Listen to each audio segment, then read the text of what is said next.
You've been trying to become enlightened. But what if the light was never missing? What if you've just been standing in your own shadow? There's a heaviness you carry.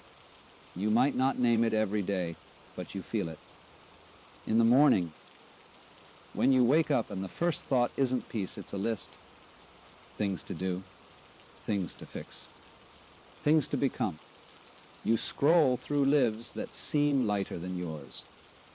You read books about consciousness, about awakening, about rising above. And somewhere inside, a quiet voice asks, why does everyone else seem to be arriving while I'm still climbing? Here's what nobody tells you. You're not climbing toward anything. You're digging out from under something.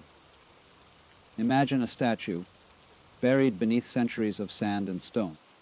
The sculptor's work is already complete, the marble already shaped, the form already there.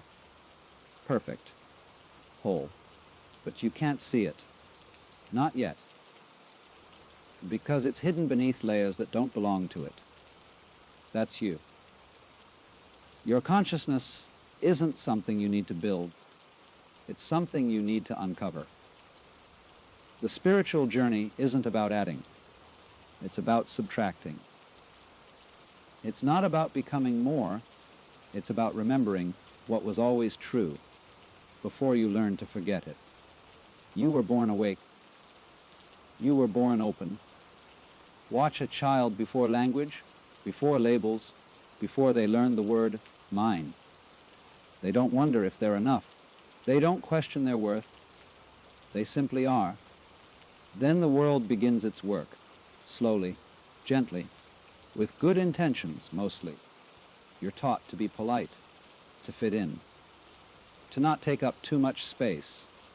You're handed a name, a role, a script. You're told what success looks like, what love should feel like, what a good life is supposed to contain. And piece by piece, you begin to build a version of yourself that the world can accept. You learn to hide the parts that are too much, too loud, too quiet, too sensitive, too wild. You learn which emotions are welcome and which should be shoved down into the basement of your being, locked away where no one has to see them.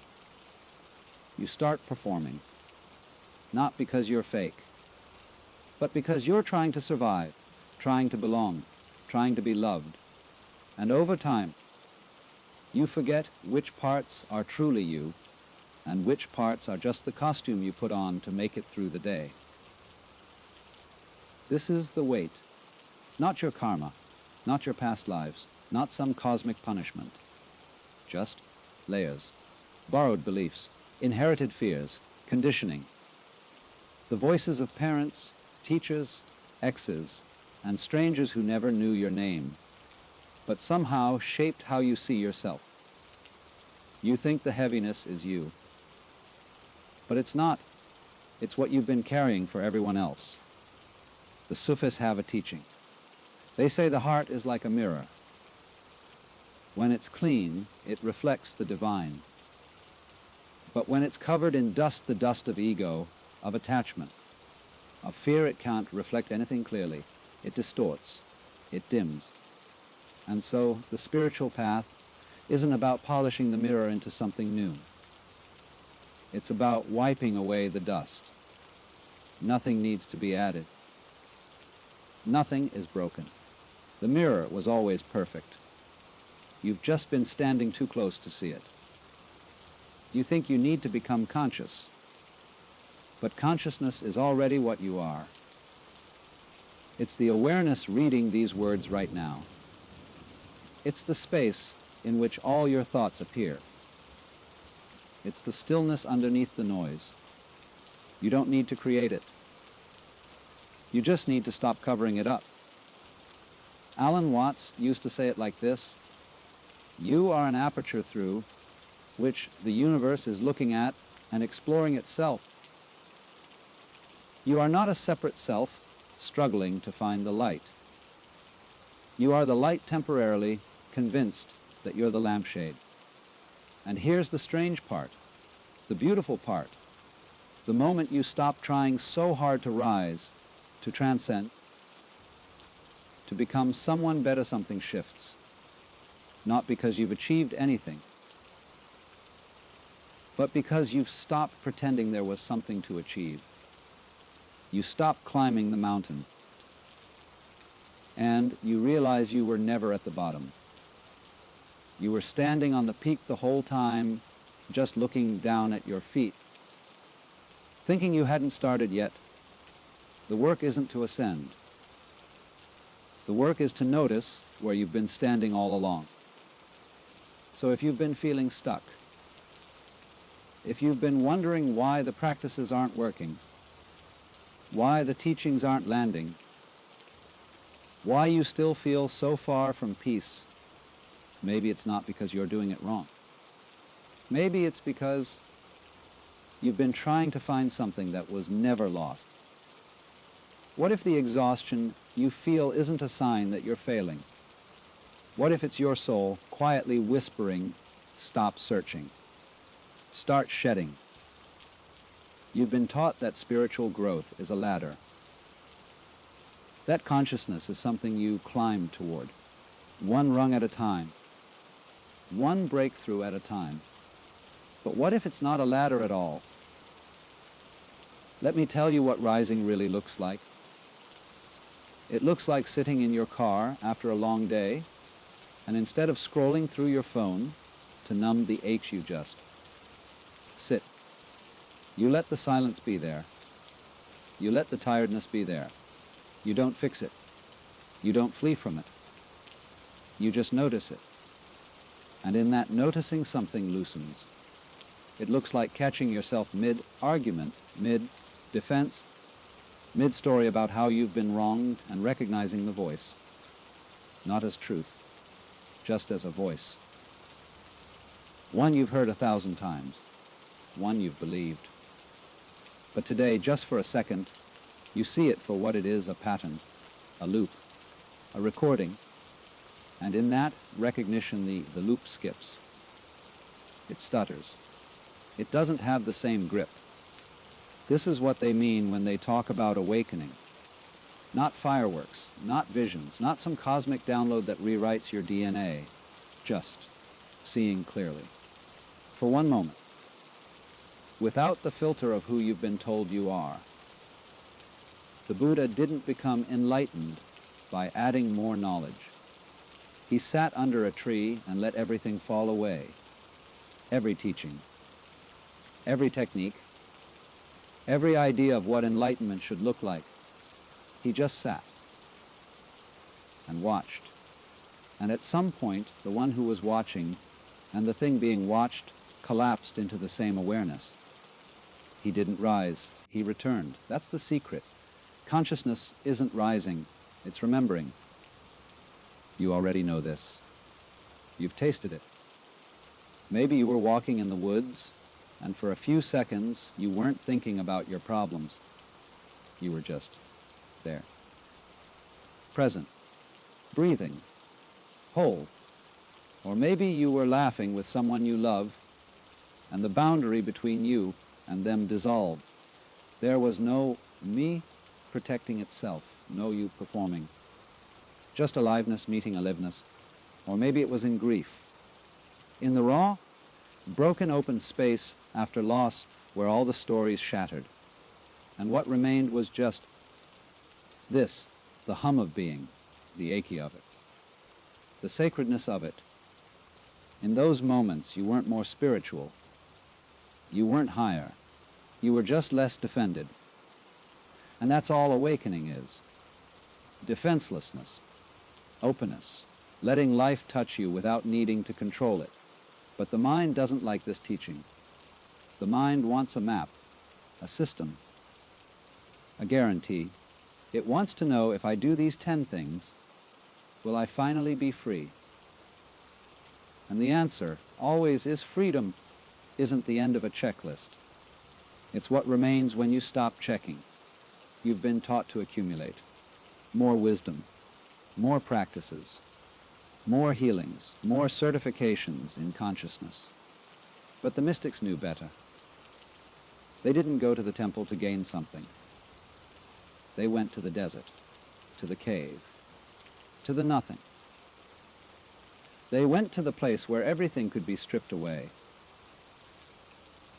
Because only in the stripping do you see what can't be stripped. Your thoughts, they come and go. Your emotions, they rise and fall. Your body, it changes every single day. Your story, it's been rewritten 100 times. But the awareness that knows all of this, the presence that watches thoughts appear and disappear, the stillness that holds every storm, that doesn't come and go, that doesn't change, that doesn't age, that's what you are.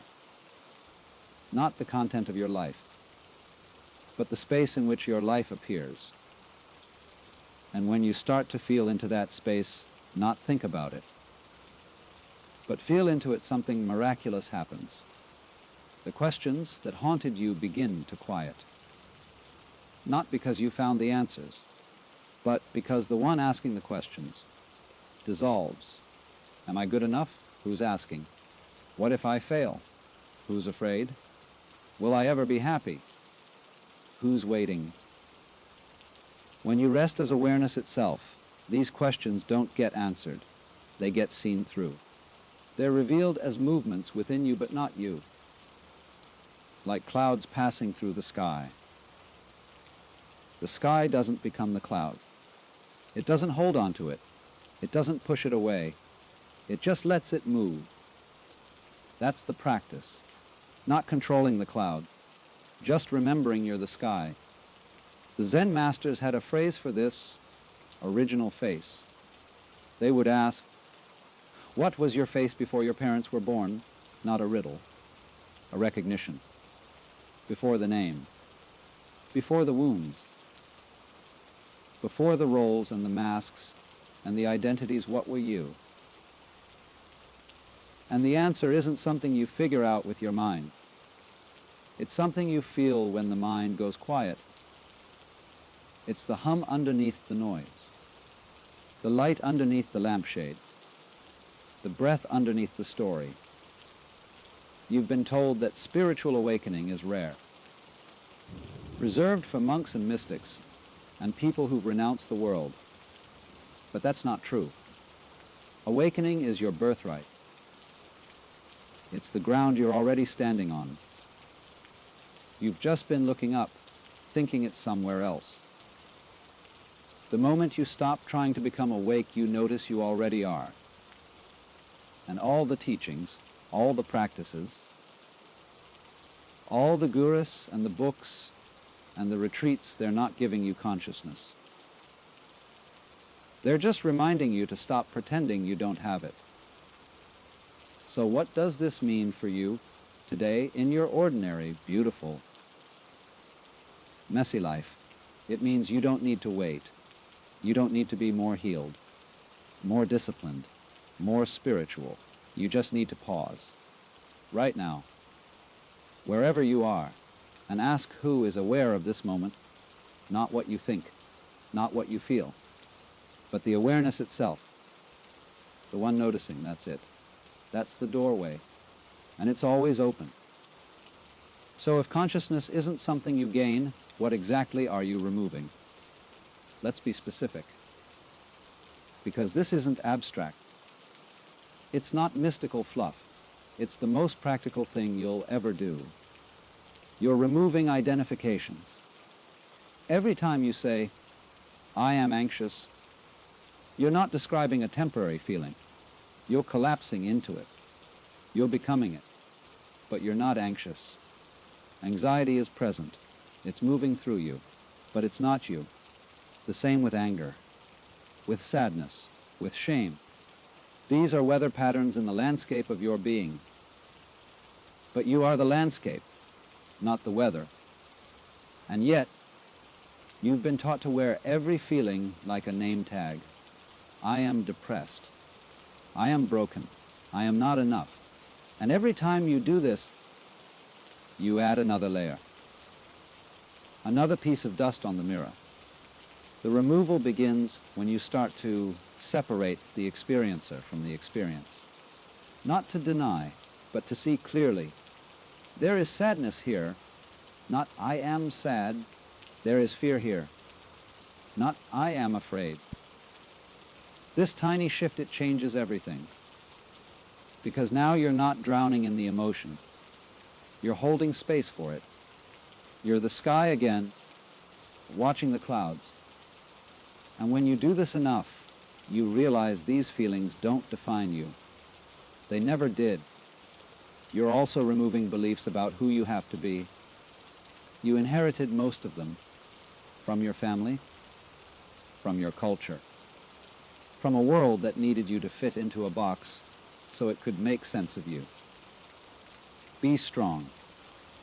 So you learn to suppress your softness. Be successful. So you learn to measure your worth by productivity. Be selfless. So you learn to abandon yourself for others. These aren't truths. They're survival strategies. They worked once. They kept you safe. They earned you love. But now, they're cages.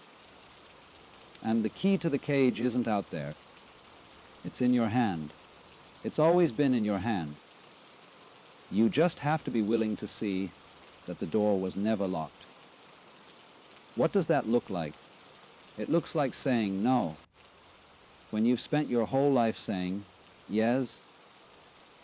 It looks like letting yourself rest when productivity culture tells you rest is laziness. It looks like choosing what feels true over what feels safe. It looks like disappointing people and surviving it, and realizing that their discomfort with your authenticity is not your responsibility to manage. This is the work. Not adding more spiritual concepts, but questioning the ones you've already swallowed. Who told you that you had to earn love?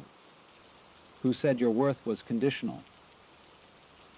Who convinced you that you were separate from the divine? Nobody gave you these beliefs with malice. They were just passing along what they received, a lineage of forgetting, a generational inheritance of not enoughness. But it stops with you, not because you're special, but because you're awake enough to notice. You're also removing the need to know. This one is subtle, but it's one of the heaviest layers. The mind craves certainty. It wants to know what's next. It wants to map the future. It wants guarantees. And when it doesn't have them, it panics. It spins stories. It creates anxiety out of thin air, just so it has something to hold on to. But life doesn't offer certainty. Not really. You don't know what tomorrow holds. You don't know how this chapter ends. You don't know if the leap will catch you. And the spiritual teaching here isn't to trust the universe like it's some cosmic vending machine. It's to be okay with not knowing, to rest in the mystery, to let life unfold without needing to control every outcome. This is faith, not in a doctrine, but in the present moment, in the ground beneath your feet, in the breath moving through you. You are always held, not by a deity, but by existence itself. You've been held this entire time, through every breakdown, every loss, every moment you thought you couldn't survive, and you're still here. That's not luck. That's the resilience woven into the fabric of being alive. When you stop needing to know, you start to trust, not blindly, but deeply, from the bones. And finally, you're removing the idea that there's a finish line. This is the ego's favorite trick. It convinces you that awakening is a destination, that one day you'll arrive. You'll be peaceful, enlightened, beyond suffering. And on that day, you'll finally be free. But that day never comes, not because you're failing, but because the premise is flawed. Freedom isn't a future state. It's a present recognition. It's not something you achieve. It's something you relax into. Every moment, you have a choice to tighten or to soften, to contract or to open, to defend or to receive. Awakening isn't a one-time event. It's 1,000 small dissolutions, 1,000 moments of letting go, of the story, of the control, of the need to be right, to be seen, to be safe. Each time you let go, you become lighter. Not because you've gained something, but because you've released something that was never yours to begin with. And here's the paradox that breaks the whole thing open.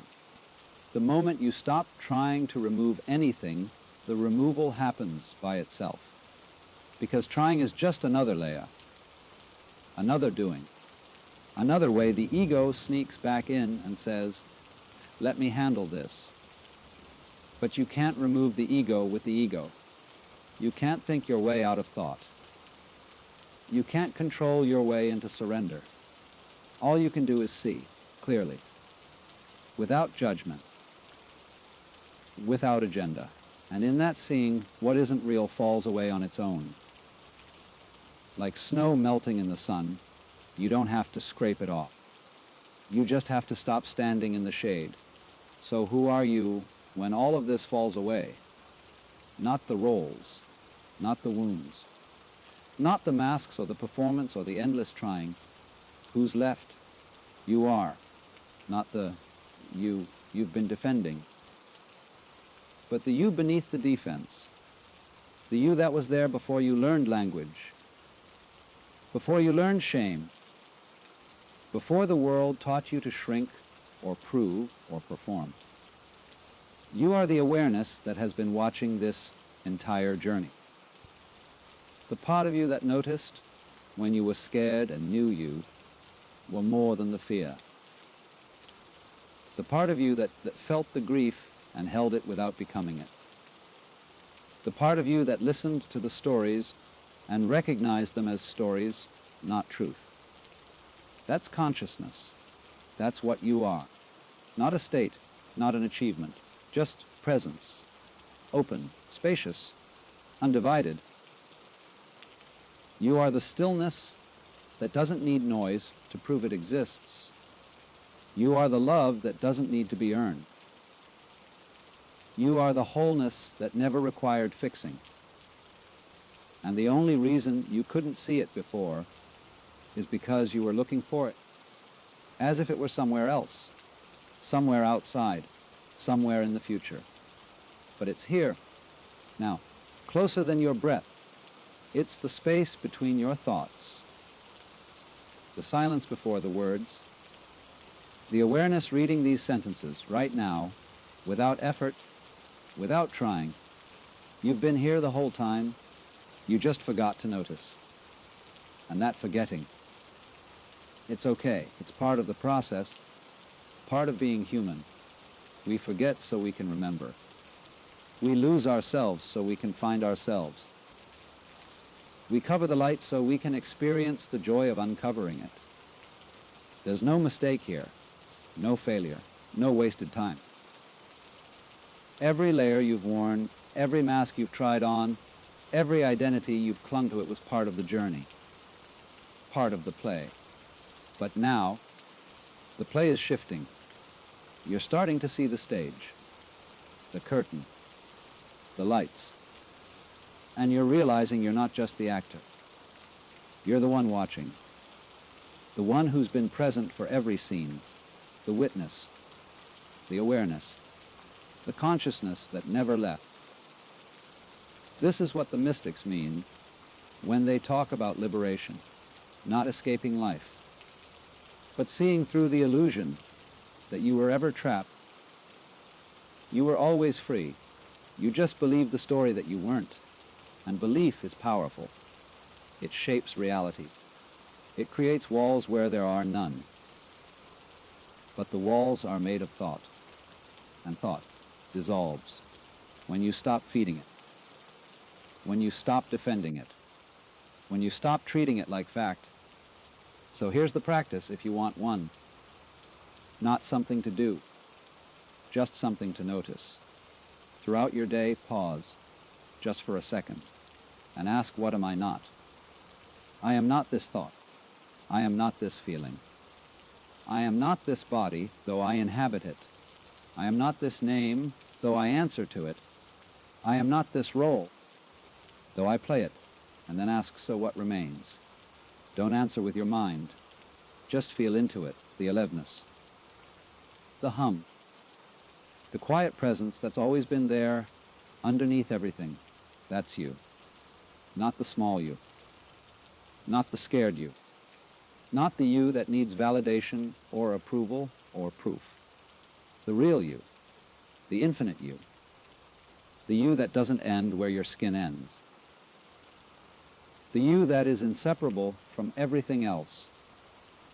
Because here's the final truth, the one that shatters every sense of separation. You are not a wave trying to become the ocean. You are the ocean temporarily pretending to be a wave. And the moment you stop pretending, you realize you were never separate, never small, never alone. You are the whole thing, the entire mystery. The dance of existence, experiencing itself through these eyes, these hands, this heartbeat. And when you see that, when you really see it, the search ends. Not because you've found something, but because you've realized there was never anything to find. You were already home. You just forgot to recognize the furniture. So take a breath. Let your shoulders drop. Let the weight just for this moment fall away. You don't have to carry it anymore. You don't have to become anything. You are already what you've been searching for. Consciousness isn't rising within you. It's revealing itself by removing everything that isn't you. And what remains is luminous. You are not the dust on the mirror. You are the light it was always reflecting. And you've always been shining